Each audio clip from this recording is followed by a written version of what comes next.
qu'il y a eu quand même une succession d'événements, pratiquement dont les services techniques concernés reviendront en détail. Et moi, je tiens quand même à rassurer la population malienne que je suis là, je vais bien. Et le comité, et les responsables militaires, et toute la structure. Donc pratiquement, après la nuit d'hier, nous sommes là ce matin. Donc pratiquement encore en bonne et due forme. Et je profite donc de remercier la population tout en les invitant à plus de vigilance. Parce que je crois dans certaines émissions, il y a après une semaine à 10 jours, j'ai eu à dire qu'il y a des individus mal intentionnés qui commençaient à s'infiltrer. Mais l'événement d'hier, c'était pratiquement des mercenaires venus d'ailleurs, et plus bien sûr les éléments du RCP qui sont associés pour s'adonner à de tels actes. Et je profite aussi de votre antenne pour lancer un appel aux autres qui ne sont plus dans la garnison et qui sont présents dans la nature, qu'il est encore temps de revenir. Essayez de trouver le poste de gendarmerie le plus vite, le plus proche, et vous rendre. Cela va faciliter les choses.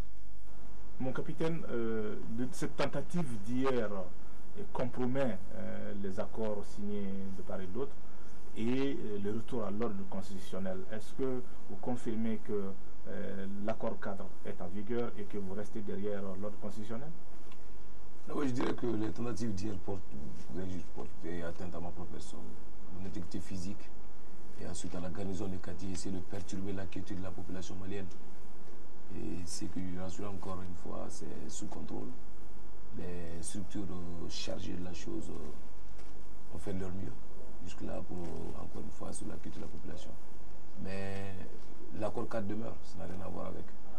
Le Premier ministre reste là, conformément à l'accord cadre. Le président de la République reste là, conformément à l'accord cadre. Et ensuite, le gouvernement demeure. Et l'Assemblée demeure, ça n'a rien à voir avec. C'était un problème interne qu'on gère, mais qui n'a rien à voir. Et je crois que les membres du gouvernement reviendront là-dessus pour plus de détails. Merci beaucoup. Merci.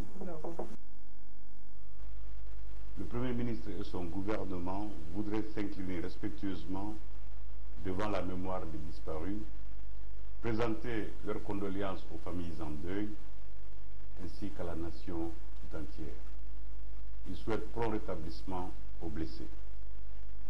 Le Premier ministre et son gouvernement appellent les populations au calme et à la sérénité, les invitent à garder espoir et les assurent qu'ils prennent toutes les mesures appropriées en vue de la restauration de la normalité.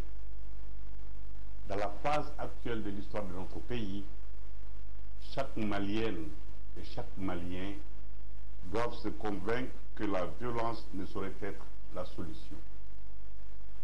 L'urgence pour nous tous est de parachever le retour définitif à la vie constitutionnelle avec le rétablissement de l'autorité de l'État sur tout le territoire national, y compris dans le Nord, pour permettre l'expression de la volonté de tout le peuple malien dans des conditions démocratiques.